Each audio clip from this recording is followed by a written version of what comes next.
So I am a big fan of a good mystery, or at least a good treasure hunt, shall we say. Something that, really engages the Sherlock Holmes in all of us. All right, well, maybe not that. I happen to like Sherlock Holmes, but I do like a good sort of search and find, real world kind of mystery, shall we say. Pop culture does this a lot. Good example is in Futurama, the alien language that shows up in the background of so many episodes, and if you can read it, then you get sort of extra bonus jokes. There was a key to figuring it out in the first episode, that sign behind Fry there, which, if you can translate, it's a one-to-one swap for the word drink, which you would know from the opening credits where you see the same sign, but in English. But, see, clue is out there, you decipher it, and there's more enjoyment. Well, it's hard to kind of pull this off with action figures, the whole surprise and delight thing. Going the extra mile, giving people a quest to find something. Some of the ways we were able to execute this was with the bonus accessories. So Man-at-Arms here in Masters of the Universe Classics, everyone knows Man-at-Arms is always best when he's fully loaded, just like a bowl of nachos. And we wanted to make sure that's how we delivered him, with lots and lots of weapons. And one of the weapons wasn't shown at all and was hidden in the package. It was this long sword, which big-time He-Man fans may recognize as the 2000X sword. Man-at-Arms in the 2000X series, well, it gets complicated. Him, his family, his brother, it's the less said at the moment. The point is, the sword from 2000X was originally envisioned by the Horsemen as a replacement by Man-at-Arms. And, well, maybe that's not the sword lesson for this time. All right, so moving on, other than doing hidden accessories, one of the only other kind of fun, surprise, delight things you can do with toys is doing variants. And you can usually only do them at conventions because doing a variant as a mail-away or an item part of a subscription is considered an interstate lottery. And, well, what if I told you the biggest surprise and delight program reveal that I ever got to work on, no one noticed. Not one. So let me take you back to San Diego Comic-Con 2009. Ah, memories. Masters of the Universe Classics was just getting its legs on the ground. The Ghostbusters were working their way back into our hearts, and Lost had the greatest panel of all okay, well, Comic-Con 2009 wasn't that memorable. But it did have that rule that all cosplay had to be done in yellow that year. I remember that one because I went as Yellow Jacket. All right, so we were there, of course, Mattel being we. I'm not with Mattel anymore, but at the time I was. And Mattel was there with Hero in 3 different versions because it was a convention, so you could kind of get away with that. And people figured out you could shine a light into the package and figure out what Julie had, so that went out the window. The other thing we had was the Motum Art Book, which was also a whole other issue because we could only print 1,000 of them based on our contract with Dark Horse or Classic Media or something, the rights issues. They're screwy. But we did a really amazing art book. We put a lot of work into it.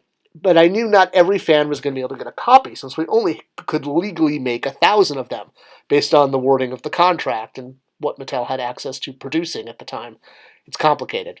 So I had a business plan. I was like, well, if not everyone's going to be able to get the book, I want to be able to put the material in the book on display, at least at the show.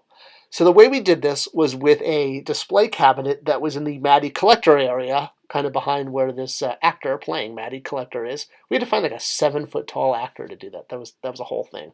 All right, anyway, inside this display case were open copies of the art book and images or some of the original art that was put into the book, as well as a lot of the documents that were shown in the beginning.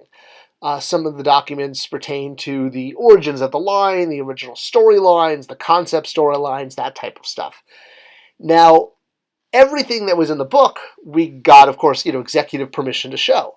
And we also had permission to show it at San Diego Comic-Con, the same material. So what I did is I took all of the storylines that were in the book at some point, like maybe one page, and put them on display in this cabinet.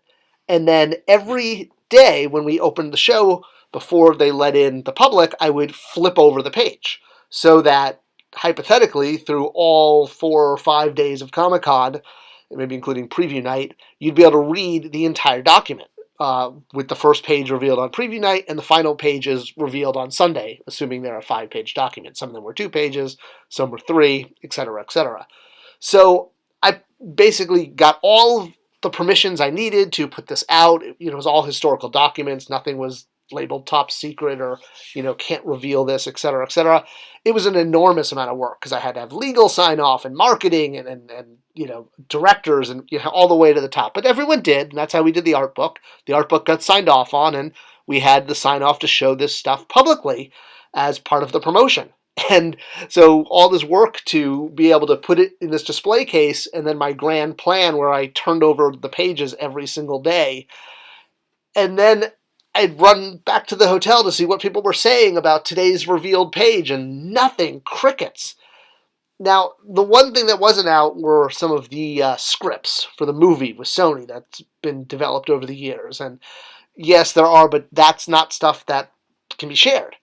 And Comic-Con, of course, has had, some legendary treasure hunt, mysterious reveal things like those Joker dollars where you put in the number and it revealed Heath Ledger's first image online, or the Star Trek Wrath of Khan treasure hunt or scavenger hunt where you had to go to like 5 different booths to buy 5 different members of the Enterprise crew. And if you did that and bought all 5 of them and got like your card stamped, then you had the opportunity to buy a Wrath of Khan beat up version figure from the final scene. Spoiler alert for, a 35, 40-year-old movie. Anyway, when I saw all these kind of things happening, I thought it would be fun to try that same type of emotional connection, that surprise and delight that these type of programs had. But unfortunately, the only news that we made at Comic-Con that year was the people cosplayed as He-Man. That was about it. So, alas, no one noticed the display case. No fans did. And luckily, though, because we had all of this was shown publicly, I did read all of these on this channel. If you go to the History of He-Man playlist, you can see a lot of them. So, yeah, no one got the secret plans this time. Not even Skeletor. But, hey, life moves on. I hope you enjoyed this video and a look at one of the things set up for fans that didn't go over or didn't get noticed. It's kind of an odd thing. Let me know what you think in the comments below. I always check them and comment back as much as I can. Share this video, subscribe, ring the bell, all that, because it tells YouTube to keep sharing it. Thank you so much for watching, and I'll see you guys next time.